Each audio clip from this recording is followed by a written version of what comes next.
ندیم آپ اوپر اوپر سے کرنا، میری عمر تھوڑی ہے، جب میں فل جوان ہوگی تو پورا لے لوں گی۔ رابعہ کچھ نہیں ہوتا، میں بس ٹوپی۔ السلام علیکم ناظرین، میرا نام ندیم ہے۔ ان دنوں کی بات ہے جب میں لاہور میں قیام پذیر تھا۔ ہم کل 2 افراد ایک مکان میں رہتے تھے۔ مالک مکان ہمارے اوپر ہی رہتے تھے۔ مالک مکان سے ہمارے تعلقات شروع میں اتنے اچھے نہیں تھے، مگر 1-2 واقعات ایسے ہوئے جس میں اتفاقیہ طور پر ہمارے ذریعے سے قدرت نے مالک مکان کی مدد کرا دی تھی۔ اس طرح سے آہستہ آہستہ مالک مکان بھی ہم سے نرم رویہ رکھنے لگا، جو بعد میں اچھی خاصی سلام دعا میں بدل گیا۔ ہم ایک دوسرے سے ضرورت کی چیزیں، جس میں سب سے زیادہ اہم استری تھی، لے لیتے تھے۔ تقریباً 45 سال مالک مکان کا نام امجد خان تھا اور وہ ایک سرکاری نوکری کرتا تھا۔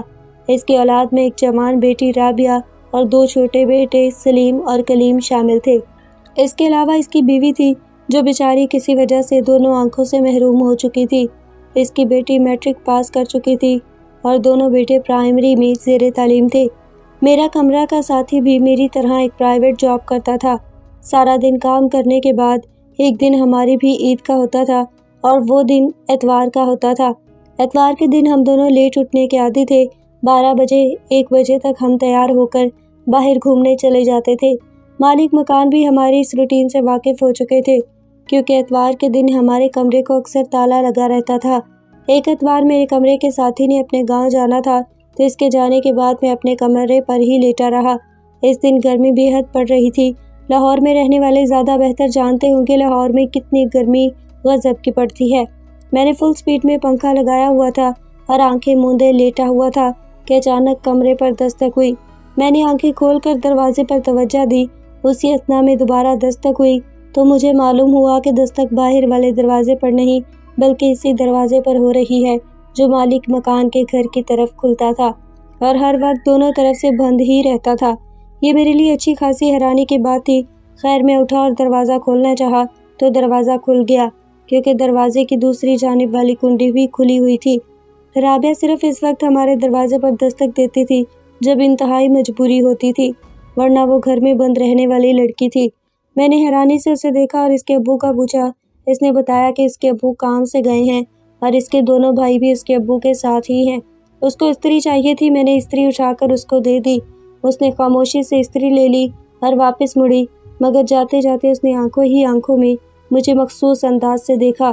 یہ وہ انداز تھا جو میں نے اکثر اس کی آنکھوں میں اپنے لیے محسوس کیا تھا۔ میں کوئی دودھ پیتا بچہ نہیں تھا کہ اس طرح کے اشارے کا مطلب نہ سمجھتا، مگر میں اس محلے میں ابھی رہنا چاہتا تھا، اور پردیس میں رہتے ہوئے کسی محلے میں رہنے کے لیے آپ کو اپنا کردار انتہائی مضبوط کرنا پڑتا ہے، خصوصاً جب آپ بغیر فیملی کے بطور چھڑے رہ رہے ہوں۔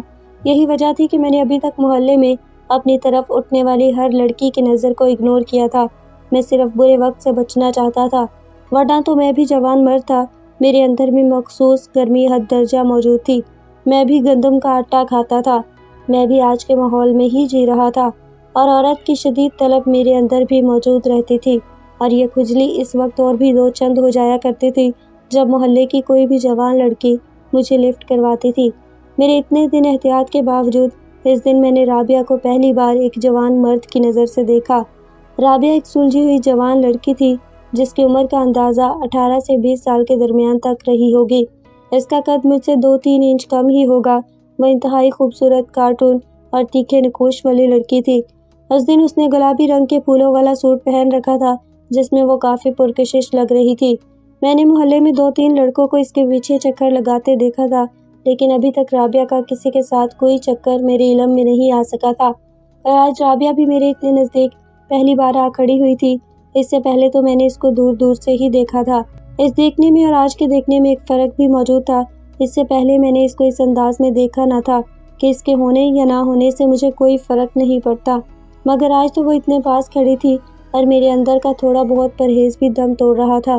شاید اس کی وجہ یہ بھی تھی کہ ہم ایسی جگہ کھڑے تھے جہاں سے کسی بھی محلے والے کی نظر ہم پر نہیں پڑ سکتی تھی، لہٰذا ہم کو چیک نہیں کر سکتا تھا۔ اس کے علاوہ حسن آج اتنے خاص انداز سے سجا ہوا میرے سامنے موجود تھا، تو اگر میں اس پر خصوصی توجہ نہ دیتا تو میرے حسن پرست ہونے میں شک آ جاتا، اور میری کسی بھی قابلیت پر شک کی گنجائش بھی موجود نہیں۔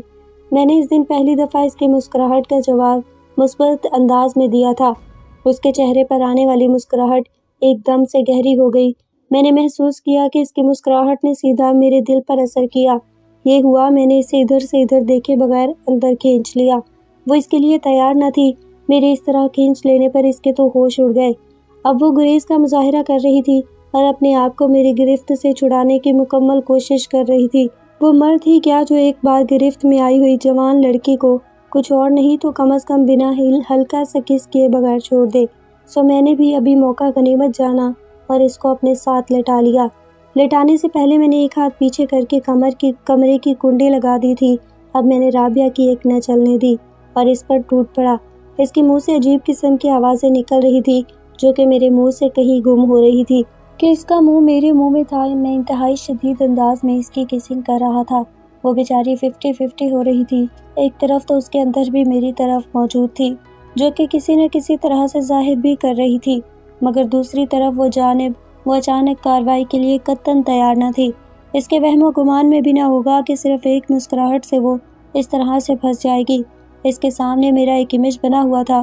وہ سمجھتی تھی کہ آج تک کسی بھی مسکراہٹ کا جواب نہ دینے والا اول تو ایک نگاہ التفات تک نہیں ڈالے گا، اور اگر ایسا ممکن بھی ہو گیا تو وہ بھی زیادہ سے زیادہ ہنس کر ہاتھ وغیرہ تھامنے تک ہی رہے گا، وہ بھی اگر اس کے اندر کوئی گرمی جذبات نے سر اٹھایا تب۔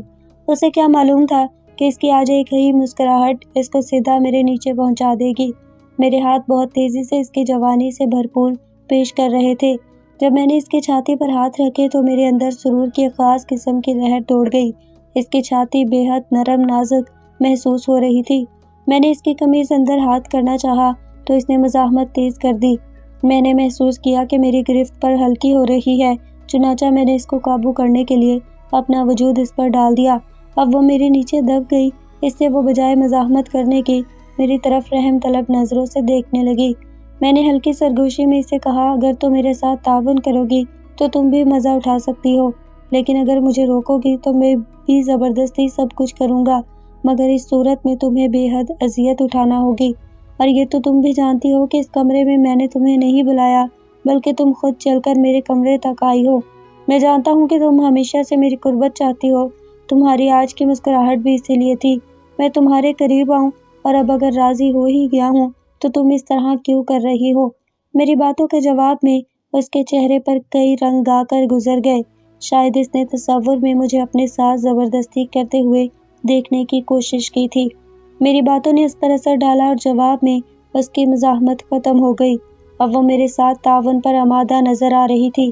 اس کا آمادہ دیکھ کر میں نے در مستی کی تحریک تیز ہو گئی۔ اب میں اس کے جسم کی جوانی سے کھل کر کھیل سکتا تھا۔ میں نے اس کے کان میں سرگوشی، تھینکس رابی، اس کے گھر والے اسے مختصر رابی کے نام سے ہی پکارتے تھے۔ اب میں دیکھنا آج تم کو کتنا مزہ دیتا ہوں۔ میرے ساتھ گزارے کے لمحات ساری عمر یاد نہ رہے تو کہنا۔ میری اس بات سے اس کا چہرہ سرخ ہو گیا اور اس نے آنکھیں بند کر لی۔ اس کے بعد میں اس کے وجود سے ہٹ گیا اور اس کے برابر میں لیٹ گیا۔ میں جان چکا تھا کہ ہمارے پاس وقت اتنا زیادہ نہیں ہے، اس لیے میں نے سب سے پہلے اس کو دوبارہ گرم کرنا شروع کر دیا۔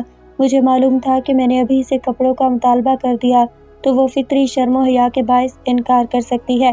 میں پہلے اس کے جذبات کو مکمل گرم کر دینا چاہتا تھا کہ جب میں کپڑوں کا مطالبہ کروں تو بلا چو چرا مان جائے یا تم سے کم دیر لگائے۔ رابعہ کے تعاون کا یہ نتیجہ نکلا کہ میرا کام آسان ہو گیا، کیونکہ اب رابعہ بھی میرا ساتھ دے رہی تھی۔ میں نے اس کی کسنگ سٹارٹ کی تو اس نے بھی جواب دیا اور اپنا ہاتھ میرے پاس ہو کے اوپر سے میری کمر پر نکال لیا۔ اس کی آنکھیں بند ہونا شروع ہو رہی تھی۔ میں نے کم و بیش 3-4 منٹ تک مسلسل اس کی کسنگ کی۔ اس دوران میرا ایک ہاتھ اس کی کمر پر حرکت کرتا رہا جبکہ دوسرا ہاتھ میں نے اس کے سر کے نیچے رکھا تھا۔ چند منٹ کی کسنگ نے رابی کے جذبات کو اچھی خاصی تحریک دے ڈالی تھی۔ اس کے سانسوں کی آواز بتا رہی تھی کہ اس وقت وہ اپنے کنٹرول سے آؤٹ ہو چکی ہے، اور اس کے بعد میں نے پورے دھیان اور لگن سے اس کی جوانی کو خوب انجوائے کیا۔ اب وہ میری گرل فرینڈ بن چکی تھی اور ہم ہر روز خوب انجوائے کرتے ہیں۔